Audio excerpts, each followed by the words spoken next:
Have AAA and indie traded places, the perspective behind a short dev cycle and launch, and everything that you need to know about upcoming indie game Veil of Shadows. Let's talk about that. AAA has been rapidly expanding over the last couple of years. The last decade, it has evolved so much. The teams are larger, the games are larger, they pack in more features. There's all of these games getting released that feel like they just have everything in them. They don't specialize in one thing, they have everything in them nowadays. So as you look at AAA nowadays versus what it was, 5, 6, maybe 10 years ago, how do you think it has evolved? Has it evolved for the better or for the worse? You have the two sides of the coin, right? So, yeah. But for me personally, I don't like AAA games, and I think they're going in a way that is super financially oriented, and they're forgetting what a game is made for, which is giving some fun for the players. Mm-hmm. That's what I think. So personally saying, I think it's not really good for the market because it forces everyone to do super big games, and then everything gets super expensive, and then the prices of the games, they skyrocket. For me, it's too much. It doesn't make any sense. On the other hand, the indie industry can be happy on that, because people that like simple games like me, they will like consume indie games, not AAAs. It's an interesting point, and as you talk about it, and as you talk about, very, very financially driven nowadays, right? The one thing that comes to mind for me actually is something that I have honestly never thought about, and as you kind of talk about the industry, all of a sudden it comes to mind for me. When I think about profit margins in AAA games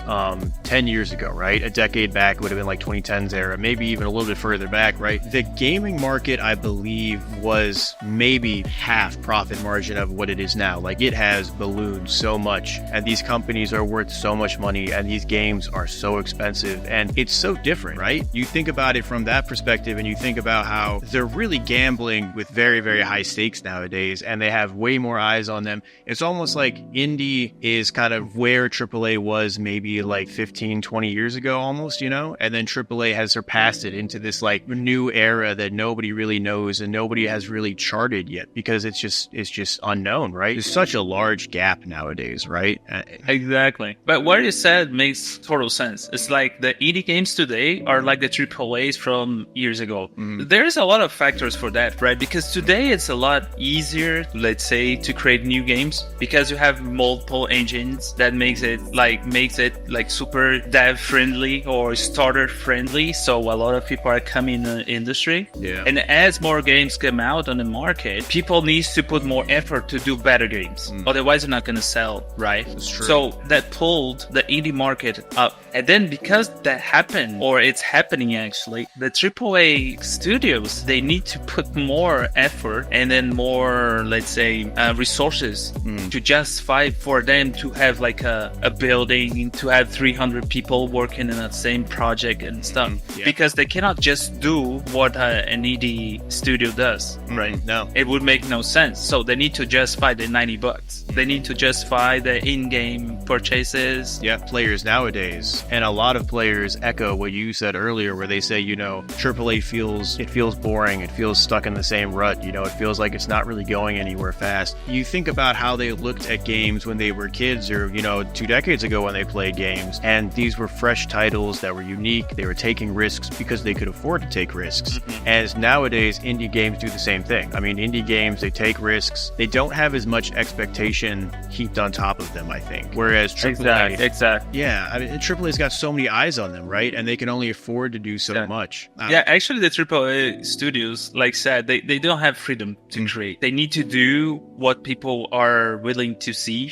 While you're creating Veil of Shadows, first off, you've been on a very short dev cycle. You're making this game in under a year. So talk to me about your dev cycle. Talk to me about the tools you're using and the workflow that goes on with this title. For us, it's 1 year, around 1 year. Yeah. It's a bit more than 1 year for the release itself, but the development, it's planned to finish like at 1 year. Okay. Around that. We are doing on Unity. For coding, I use VS Code, doing C# on VS Code. I don't like to use the actual Visual Studio. It's too heavy for what I need to do. Especially because the debugging, it works on VS Code, but it's buggy on both. So let's use the lighter wood. That's why I use VS Code. For the art side of the things, Daniel, my friend, we use Blender to create the 3D models. So that's why the animations are so fluid in the game, because we do the 3D models, we render them like pixelated, and then we get all those pictures that were created, the sprites.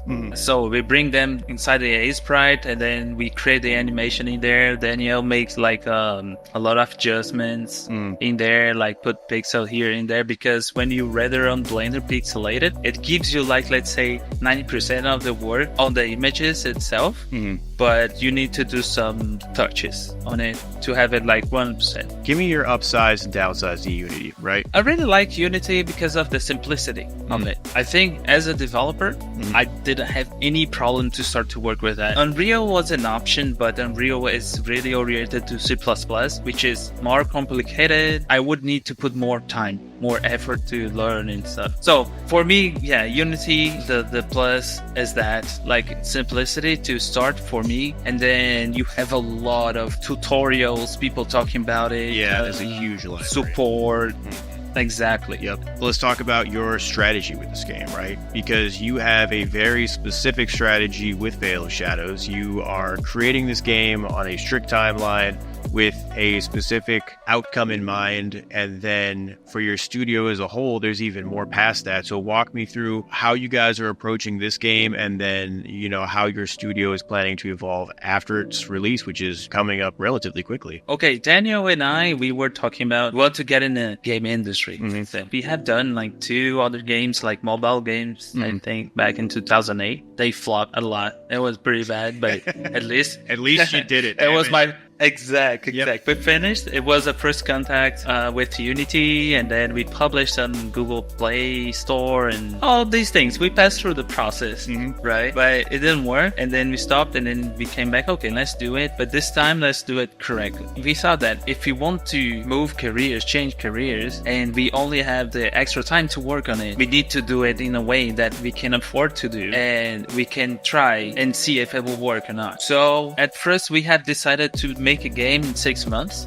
That would be like the start of Veil of Shadows. But the thing was that the first scope was too simple. And then we decided, okay, let's do this. We define a scope, and then we define that, okay, that will be a year. Why 1 year? Because it's a short time, let's say. Yeah. And then with this game, we can deliver a good game at the end, and people will know us as game developers. No one knows us. We are starting now. It's our first game. So the idea is having it as a portfolio, as a display, right? It's a good game made by these 2 guys, which is Imponix Game Studio. The idea is we're gonna create more games. We have like 2 other ideas already that will come right after. The real strategy of it is like, okay, let's deliver a good game. Let's deliver that. Let's prove that we can do good games. We build a community around this year, and then we start to work on new ideas and stuff that are bigger. You're a couple months away from release right now, so give me the elevator pitch for this game. We see that games today, they're too complex. We are talking about it. Complex in the sense that it has multiple crazy mechanics. So what we tried to do on Veil of Shadows is have like a retro vibe on the game, in the sense that the game is not complex, right? You get in the game, you learn the commands, and you were playing the game. Yeah. And they didn't have some quests to be done. So we're gonna have 3 maps. When you're in the map, there's no load anymore. All the quests are there. Like the first map, that the demo is out. So you have like 3 quests to do. They are mandatory to the game. Yeah. So you need to do them. But then you don't have mini map. We put some footprints so you can like orient yourself kind of bit. And then you have like signs pointing to the place that points of interest on the map. You have waves of enemies in there that was inspired on Diablo. And like you don't have inventory, but you can change your bow. You can change your arrows. Right? And you have portions to use. Okay. We wanted to create a nice action adventure with a simple mechanics. Let's say you sit on the couch, we start to play. It is compatible, for example, now already with the Steam Deck. So I played it on my couch, and then I start to play to test something that would take 10 minutes. I stay there like playing 30 minutes, 40 minutes. Oh my God. Okay. I already tested it. And then you have attributes that you can distribute, like in damage, agility, and precision. So we made like a mix of old school game with a new like approach. Let's say the game is really tied to a storyline. So you have all this action, you have quests and stuff, but you have like an intriguing story. As you go in the map, for example, you have 5 fragments of memory that you need to pick them up, all of 5. So you're gonna get a portal to fight the boss, like classic. Yeah. And then you go to the next map, and then you're gonna have 3 maps on the sense. So as you get a memory fragment, Sirene, which is the protagonist, she will remember or will see some vision of her life and stuff. So she start to understand what's happening to her. Yeah. And at the end, you're gonna see, oh, that's what's happening. And then you're gonna have 2 different endings depending on what to do. Last question, last thing we'll touch on is release window. So what is the release window for Veil of Shadows right now? I'm planning to finish the development end of May, and then we're gonna have 1 month of playtest, let's say, get feedbacks from people that will play and test. We're gonna update the demo. We are updating the demo. So everything that we put that is part of like mechanics or something that includes the first map, we go back there and update the demo. Why we're doing that? To get feedbacks. Then with these feedbacks, we are changing the game, doing what I said, like adding what it's mandatory to have. Stuff that we cannot miss. We cannot have the game without that thing. So that's why 1 month. And then we're gonna be part of like the Steam Next Fest in the middle of the year. I think it starts on June 15th or something like that. And we're gonna release the game like 1 week or 2 weeks after. Makes sense. Depends on how we get the feedbacks from the Steam Next Fest. And then we're gonna work on these like up to 2 weeks. And then we're gonna release the game end of June.